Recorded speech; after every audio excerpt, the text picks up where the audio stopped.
Gentlemen, the Kawhi question. Offensive or defensive genius? Offense. You may proceed. Thank you. Contention one is Kawhi gets buckets. The evidence substantiates the domination of all rounds. ISOs, post-ups, daggers off the dribble, fadeaway game winners. Kawhi for the win.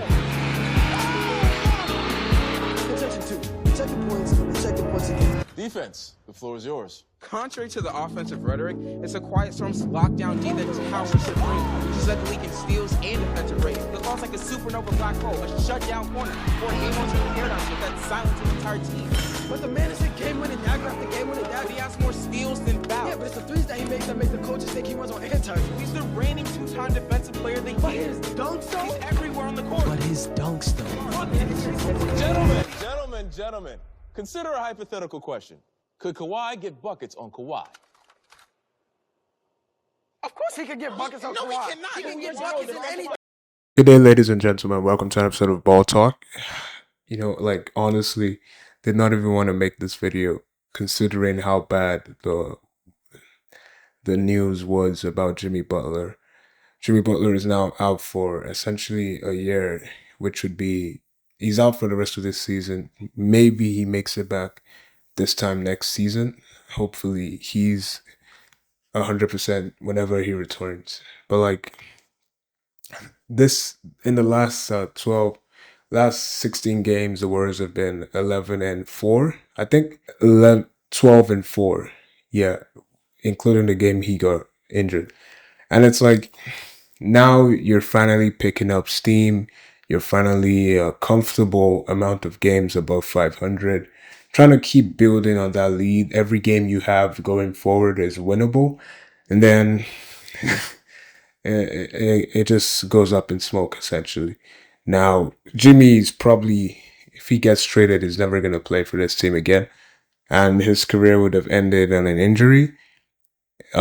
Even if the Warriors make a trade, that's even if the Warriors make a trade. This organization is prepared to sit down and waste the rest of Steph Curry's prime and just let, they don't care. Just, hey man, if we want Kuminga, we want the 2-timeline approach, we're going to do the 2-timeline approach. And it's like, how old was Steph when you wanted to implement this? 31 years old? Steph is 38 years old and he's still consensus top 10 player in the NBA. He is one of the top 5 players in the Western Conference. He is the second or third best point guard. Obviously, this is I'm saying what I think I'm not a Steph Curry fan, but this is where I rank Steph Curry rankings are. Honestly, my ranking would kind of be a bit higher for him, but nothing outrageous in any sense. And even with that given, he's still pretty good. He is still the only reason the team is, not the only reason, but the main reason the team is not way worse than they are. When Steph and Jimmy play, they have the highest win percentage of any duo in NBA history. I think 70% win percentage. And it's what does this even mean? You're not gonna trade. Your ideal plan was to trade Kuminga, right?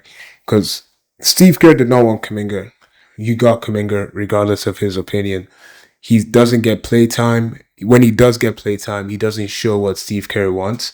And I think the main thing Kuminga lacks is he's just not high enough IQ for Steve Kerr or high enough IQ for this offense. Kuminga is great. Kuminga is probably the most athletic player Steve Kerr has ever gotten from an NBA draft. And he is he's a scorer. He can score when he gets his head down in transition, especially. He's one of those players that are hard to stop going to the rim without fouling. But he has to take that next step mentally as to how he's going to get his buckets. He's going to get easy buckets consistently and efficiently. And he is not ready to make that step. He has not made that step. This is year 5. I mean, sure, you can attribute it to, Steve Kerr is not giving him minutes or whatever, whatever you want to say. But how many minutes is he going to get before he picks it up, before he becomes what he's supposed to be? How many minutes before he raises the levels? How many minutes before he is showing the potential that he has, or his team claims he has, or the organization claims he has? When is that gonna come? And that's the main issue for Kuminga. That's the main issue for the Warriors organization. That's the main issue for Steve Kerr. And that's the main issue for the teams that are gonna trade for him. Do we want someone that's not willing or not showing us that they can grow? Kuminga is going to be great in a team where the offense is not as, I'm going to use the word advanced, but I don't know if that's the appropriate word, as the Golden State Warriors organization. They're probably one of the most advanced offenses in the NBA, especially, or have been. Maybe they're not the most advanced today, but they have been very advanced, especially from 2014 to, let's say, 2018 or even 2020. And then in 2021, it starts to break down. 2021, you start just, Steph, get your buckets in. Obviously, the offense still runs when he's off the floor, but he's not off the floor very often. And the team still relies heavily on him when he is on the floor to impact the game in any positive way. That being said, though, I do think and hope Kuminga gets traded. Not because I don't like Kuminga. I like Kuminga. He's a pretty good player, an amazing guy, probably. But I'm just tired of this entire saga. And I don't know how I can continue to support this team if they come to the end of this, even after he's made a trade demand, and by February 5, just leave him on the team. Because now Steph doesn't even play like he wants to be here. This is just awful. I think the next games, at the point of me recording this, we already lost to Toronto.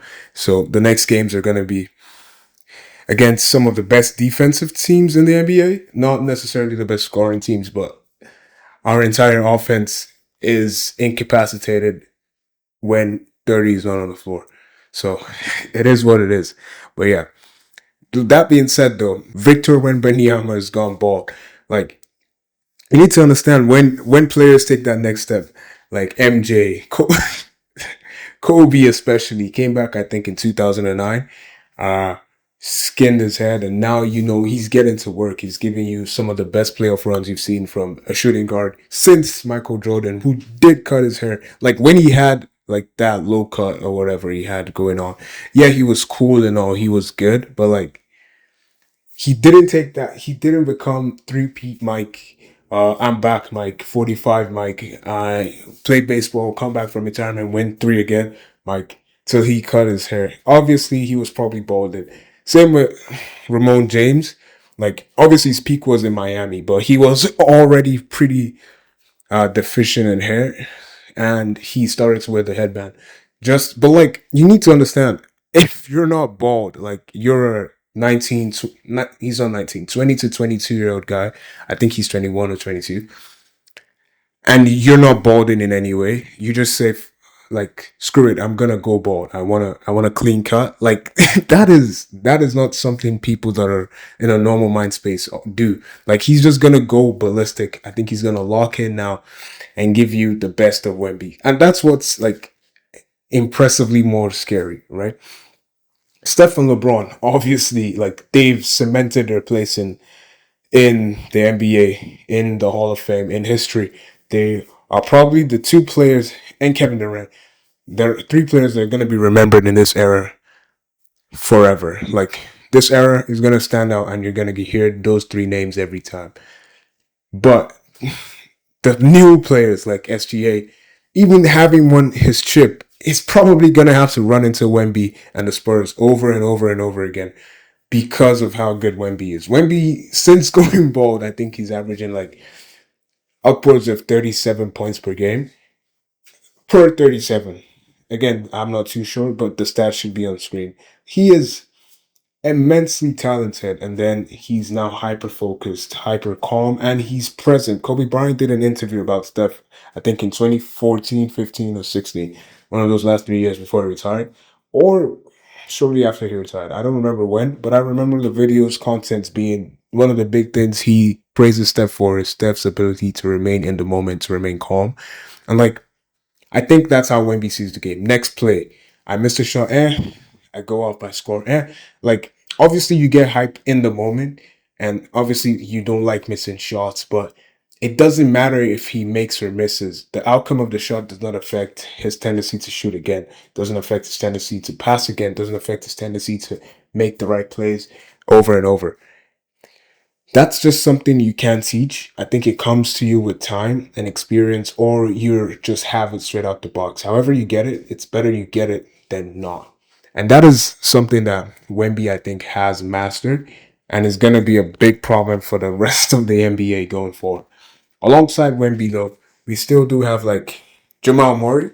Like, since Jokic went out, you would think like they're not going to be as good or as effective. And like, Jamal is showing you that like, hey, he's here. He's averaging 26 points per game.